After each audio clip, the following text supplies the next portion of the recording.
Hi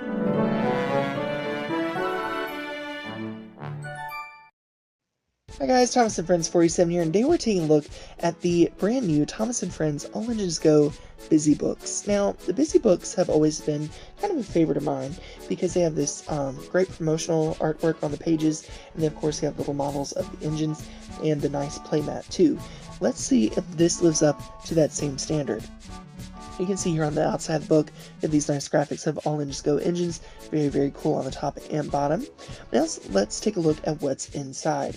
So you can see here on the different pages, of course, you can hit pause and read through them if you wish to do so. But you have all the different characters that are included in this as characters, playable characters. You have them here on book pages.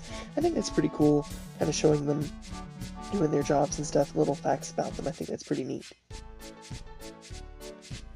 Here's James and Harold, very cool. I'm kind of disappointed that Gordon wasn't included though. I think that would have been a better fit than Harold or James, but that's just my opinion. There's Sandy and Carly. And then Diesel and Kana.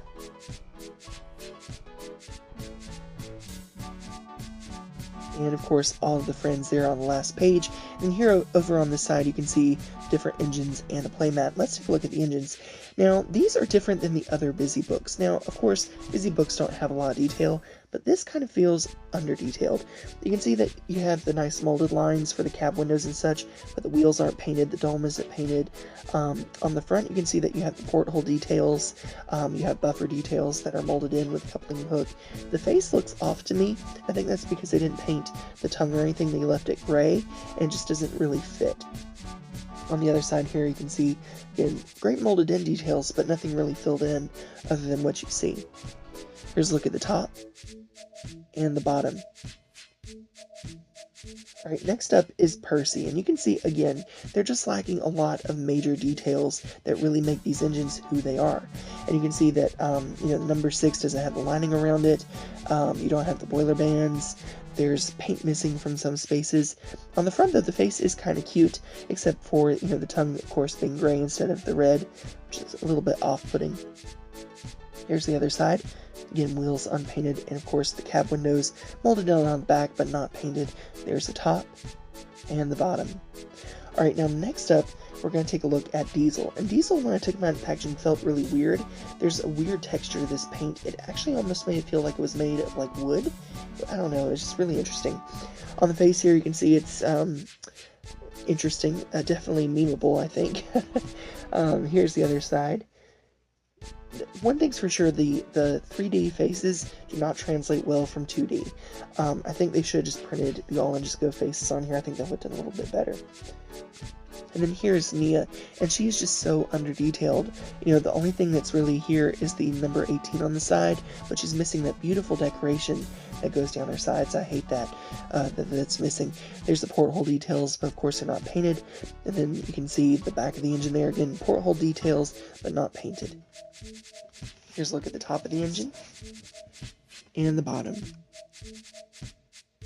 Alright, now next up is Kana, and ironically, she's the best looking engine here. So she's not squished, she's actually a little bit longer than I think she's supposed to be. So I'm thinking that these may have been based on renderings before All Engines Go came out, because they all look a little bit off, but Kana is definitely the most detailed, and in my opinion looks the best. You also have that great painted wheel detail on the bottom there. Here's a look at the top of the engine and the bottom. Alright, next up is Carly, and Carly just looks off, kind of like the rest of the engines. You can see, of course, they painted her crane arm blue instead of yellow. The wheels, though, are painted, which is nice. And then you have the details here on the front. The face looks very nice. Here's the other side. Here's a look at the back, the top, and the bottom. Alright, and then here is Sandy, and she is so darn tiny. It really surprised me how in scale this was. But you can see there's lots of great details there. I wish it was painted in, but that's okay. Great face there. Here's the other side. And the back. And then we'll take a look at the top, and you can see they molded in the little rail there, and of course the light. There's the bottom. And here's a size comparison between the two. Alright, next up is Bruno, and you can see, again, it's not exactly like we've seen all engines go, it's a little bit off, but all in all, not bad. There are some good details there. Here's a look at the front. See the face there, and of course the rails that are molded into the body. Here's the other side. And the back. Alright, next up we'll see the top. And the bottom. Alright, next we're going to take a look at James. And you can see again, this actually looks really good. And in my opinion, this actually looks better than the original James from Busy Bee Books, because I think they made his tender a little too short. But this is a very accurate rendering from All Engines Go. Face a little bit off, but they all are on these. Here's a look at the back of the engine. And a look at the top. And the bottom. And then here's a look at Harold, and Harold is just, I don't know, you know, they painted the front two windows. I wish they wouldn't have done that and painted the red lining. I think if they had done that, it would have looked a little bit better, but with them just painting the front two windows and not the rest, it looks a little bit off. Here's the other side, the back. Here's a look at the top, and the bottom. Alright, and here they all are together so you can kind of get an idea of how they're scaled. Now, the playmat that's included is very interesting. It's actually a map of the island of Sodor, and it's meant to look like a caricature map, which is what I would use it for. I wouldn't see this as the official map of Sodor, but it's meant to look, you know, very playful. However, while I see it great as like a collecting standpoint, it's not so great when you put the engines on it because, you know, it has the destinations, but they're not in detail, and the engines look way too big, which, you know, for younger engineers that may not be a problem, but for me it just, I don't know. I kind of wish they would have had like a detailed play scene. But here they are on the mat there.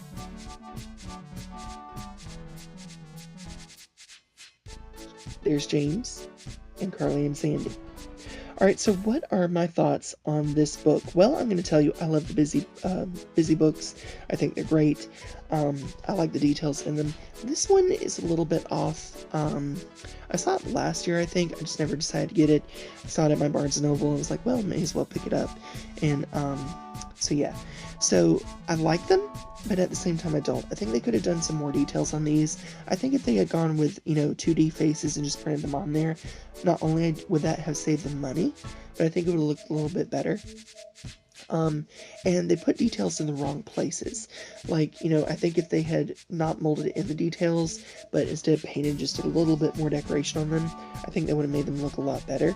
Especially considering, you know, the old Busy Bee books had a lot of detail on them for how small they were. They were actually quite well detailed. The playmat itself is not bad. I think that's actually pretty good. What I like about it is that I'm not going to use it as a playmat. I plan on framing it and hanging it in my train room.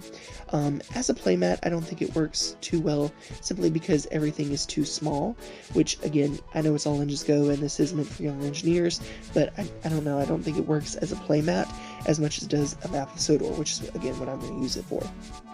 All in all, though, it's not bad. I think it's a pretty good deal, and it'd be fun, especially for young engineers, you know, on road trips or something, just to have something fun to do, but also for older collectors and collectors of All Engines Go, this might be something you want to pick up just to have, you know, for miniature models of those All Engines Go engines, and of course, this awesome map of Sodor.